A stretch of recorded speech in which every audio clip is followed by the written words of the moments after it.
अस्सलाम वालेकुम dear students, मैं डॉक्टर आसिम महमूद आपको वेलकम करता हूं अपने YouTube channel doctor Asim lecture में। और हम लोग बात कर रहे हैं बायो एनर्जेटिक्स की। और बायो एनर्जेटिक्स के काफ़ी सारे टॉपिक्स की हम लोग बात कर चुके हैं। लास्ट लेक्चर मैंने आपसे डिस्कस किया था जिसमें हमने बात की थी फोटो रेस्पिरेशन की। आज मैं आपसे एक और बहुत इंपॉर्टेंट टॉपिक की बात करूँगा जिसको हम नाम देते हैं प्रोडक्टिविटी ऑफ एन इकोसिस्टम का। अच्छा, जब आप देखेंगे कुछ स्टैंडर्ड किताबों में तो प्रोडक्टिविटी आपको इकोसिस्टम के साथ डिस्कस हुई हुई नज़र आएगी, बट चूँकि हमारी टेक्स्ट में हमारे सिलेबस में इसको इन्होंने बायो एनर्जेटिक्स के साथ डिस्कस किया है, और राइटली सो, क्योंकि इसमें एनर्जी का और डिफरेंट बायोमासेस का कन्वर्सेशन आप देखते हो आगे पीछे, तो हम इसको जो है यहीं पे इसके साथ ही डिस्कस कर लेते हैं। ठीक है, तो मैं आज आपसे बात करने जा रहा हूँ प्रोडक्टिविटी की। मेरे साथ रहिए।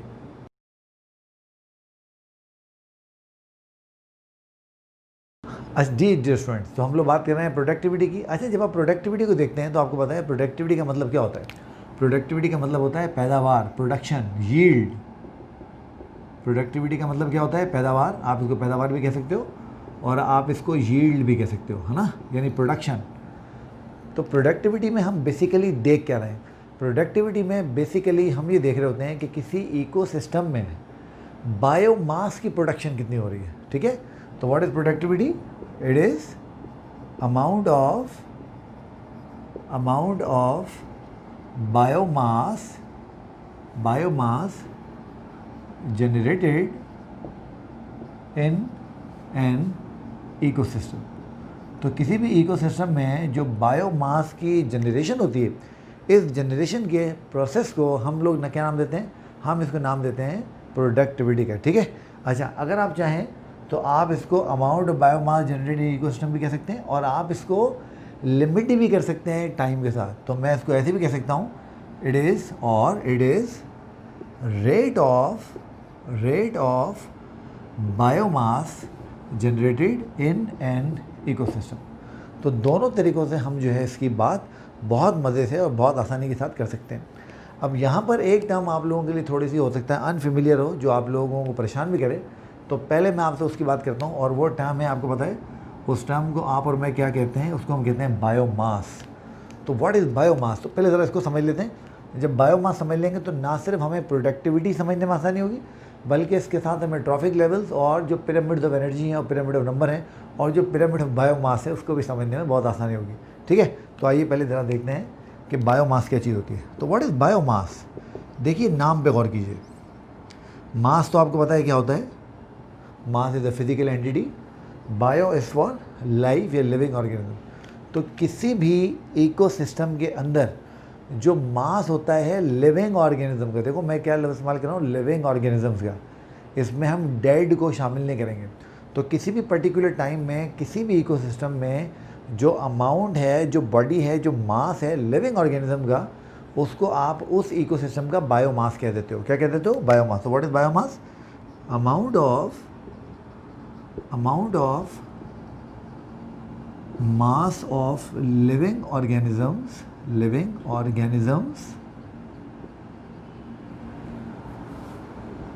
in an area। और आप याद कर लीजिए, ये एरिया इकोसिस्टम में होता है, इकोसिस्टम एट ए गिवन टाइम। तो देखिए, शर्त हमने क्या रखनी है?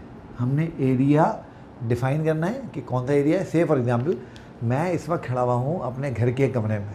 मैं कहूँ कि मेरे इस घर के कमरे के अंदर इस वक्त जितने लिविंग ऑर्गेनिज्म मौजूद हैं, उसमें मैं मौजूद हूँ, मेरे भाई मौजूद हैं, इस तरीके से इस कमरे के अंदर कुछ आर्थ्रोपोड होंगे, कुछ बैक्टीरिया होंगे, कुछ हो सकता है कुछ फंजाई वगैरह भी हों इधर उधर।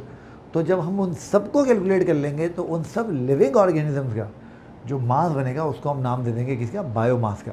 तो याद कर लें, प्रोडक्टिविटी हमें बताती है किसी भी इकोसिस्टम में बायोमास की प्रोडक्शन कितनी हो रही है। और आपको ये बात मालूम है कि किसी भी इकोसिस्टम में जो प्रोडक्टिविटी होती है, जो बायोमास की प्रोडक्शन होती है, वो कौन करते हैं? वो प्रोड्यूसर्स करते हैं। वो कौन करते हैं? प्रोड्यूसर्स। तो जो प्रोडक्टिविटी होती है, productivity is basically associated with producers. अच्छा, जब आप अपनी किताब देखोगे ना तो उसमें उन्होंने कंज्यूमर्स के साथ भी प्रोडक्टिविटी का कॉन्सेप्ट इस्तेमाल किया है। बट ये बात आप याद रखिएगा कि बहुत सारे जो इकोलॉजिस्ट हैं वो उसको एग्री नहीं करते। वो कहते हैं कि जो ऑटोट्रॉफ्स यानी प्लांट्स हैं, एल्गी हैं, साइनोबैक्टीरिया हैं, जो वो जनरेट कर रहे हैं वो तो प्रोडक्टिविटी है because they are producing it by the help of sunlight. But जो एक कंज्यूमर से दूसरे कंज्यूमर तक जा रहा है उसको आप प्रोडक्टिविटी ना कहें, उसको आप एसिमिलेशन का नाम दें। तो बहुत सारे, मैं भी आपको बताऊंगा कि बहुत सारे जो इकोलॉजिस्ट हैं वो सेकेंडरी प्रोडक्टिविटी के लिए प्रोडक्टिविटी से ज़्यादा एसिमिलेशन की टर्म इस्तेमाल करना पसंद करते हैं। ठीक है, तो मैं उम्मीद कर रहा हूँ कि प्रोडक्टिविटी का बेसिक कॉन्सेप्ट आपको ग्रैब हो गया होगा। अब जो प्रोडक्टिविटी हमारे पास होती है वो दो टाइप की होती है। तो productivity is of two type. तो प्रोडक्टिविटी ऑफ टू टाइप्स। तो प्रोडक्टिविटी हमारे पास कितने टाइप्स की होती है? प्रोडक्टिविटी हमारे पास दो टाइप्स की होती है। ठीक है, primary productivity and secondary productivity. अब हम चलते हैं और बात करते हैं किसकी? टाइप्स ऑफ प्रोडक्टिविटी की, वो क्या होती हैं उनको समझने की कोशिश करते हैं।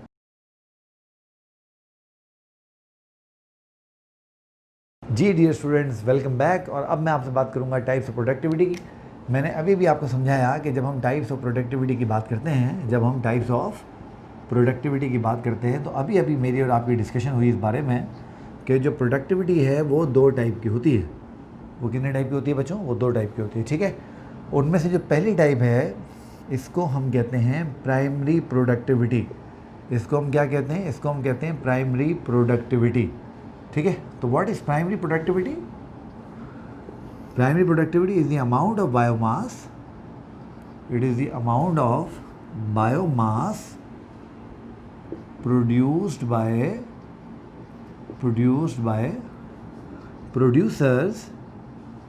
producers in an ecosystem. So it is the amount of biomass produced by producers in an ecosystem. तो किसी इकोसिस्टम में जो प्रोड्यूसर्स होते हैं वो जो अमाउंट जनरेट करते हैं उसको हम क्या बोलते हैं? उसकी प्रोडक्टिविटी कहते हैं। अच्छा, अब देखो बड़े मज़े की बात याद रखिएगा कि इसके अंदर हम किसकी प्रोडक्टिविटी को शामिल करते हैं? तो इट इंक्लूड्स ऑटोट्रॉफ्स। और आपको ये बात अच्छे तरीके से मालूम है कि चंद माइनर एक्सेप्शंस को छोड़ के जो कि कीमोसिंथेटिक ऑर्गेनिज्म होते हैं, उनके अलावा बेसिकली ये जो ऑटोट्रॉफ्स होते हैं ये फोटोट्रॉफ्स होते हैं। ये कौन होते हैं? ये फोटोट्रॉफ्स होते हैं।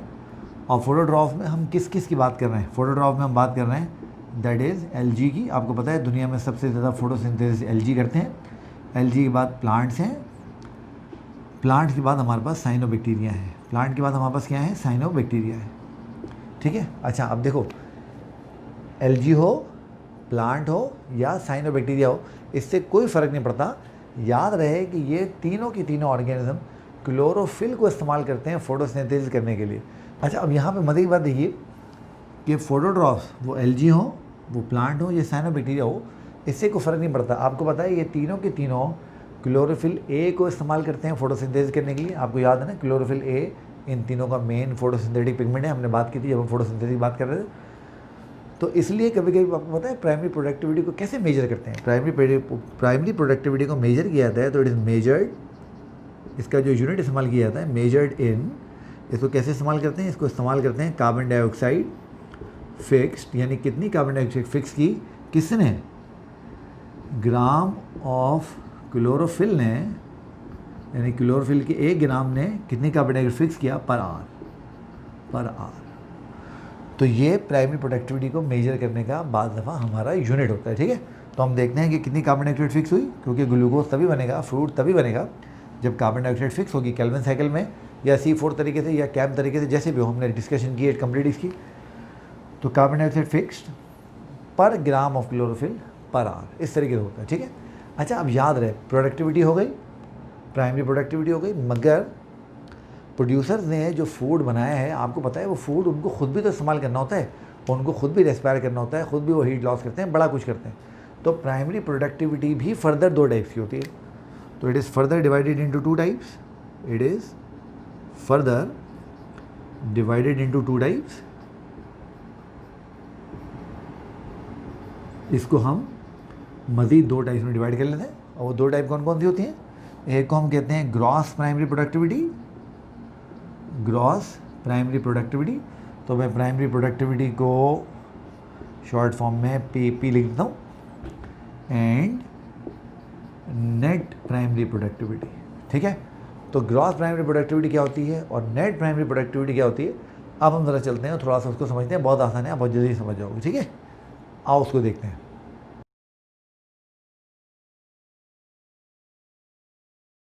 जी, तो हम बात कर रहे हैं टाइप्स ऑफ प्राइमरी प्रोडक्टिविटी की। तो मैंने आपको समझाया कि प्राइमरी प्रोडक्टिविटी के भी 2 टाइप्स हैं, दे आर 2 टाइप्स।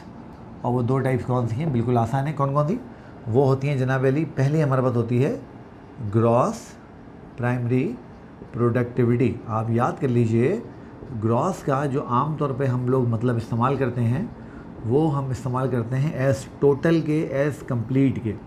तो हम इसको GPP कह लेते हैं आसानी से। तो what is GPP? It is the total amount of, it is the total amount of biomass generated by producers. तो प्रोड्यूसर्स जो टोटल अमाउंट जनरेट करते हैं बायोमास का, उसको हम किसका नाम दे देते हैं? उसको हम नाम दे देते हैं GPP का, यानी ग्रॉस प्राइमरी प्रोडक्टिविटी का। अच्छा देखिए, ये बात हमारी पहले हो चुकी कि जब प्रोड्यूसर्स ने बायोमास बनाया है तो वो उसको खुद भी तो इस्तेमाल करना चाहेंगे ना, या नहीं चाहेंगे? वो उसको खुद भी इस्तेमाल करेंगे। और जब वो तो खुद इस्तेमाल करेंगे तो इस्तेमाल करने के बाद जो वो छोड़ देंगे कंज्यूमर्स के लिए, जो कंज्यूमर्स के लिए अवेलेबल होगा, उसको हम नाम दे देंगे किसका? नेट प्राइमरी प्रोडक्टिविटी का। तो ग्रॉस प्राइमरी प्रोडक्टिविटी क्या होता है? तो फूड, क्योंकि बायोमास बेसिकली फूड ही है, generated by producers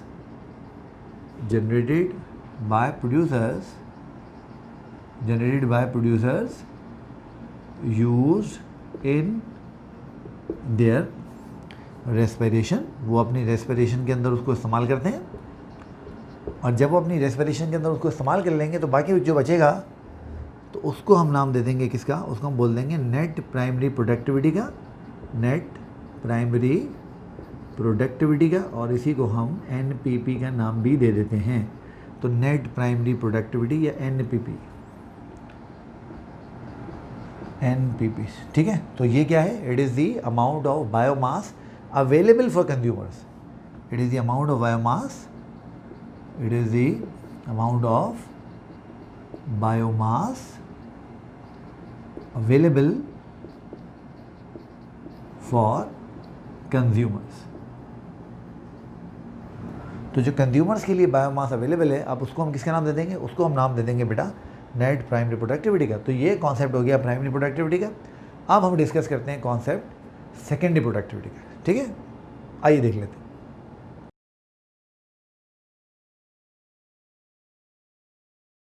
ji dear students, हम लोग बात कर रहे हैं प्रोडक्टिविटी के कॉन्सेप्ट की, और बहुत ही मज़े का ये कॉन्सेप्ट है। प्राइमरी प्रोडक्टिविटी और उसकी टाइप्स हमने बात कर ली है। अब मैं आपसे बात करूँगा किसकी? इसकी दूसरी टाइप की, जिसको हम कहते हैं सेकेंडरी प्रोडक्टिविटी। अच्छा, मैंने आपको समझाया कि बहुत सारे जो इकोलॉजिस्ट हैं वो इसको प्रोडक्टिविटी कहने के हक में नहीं है। तो many ecologist use term assimilation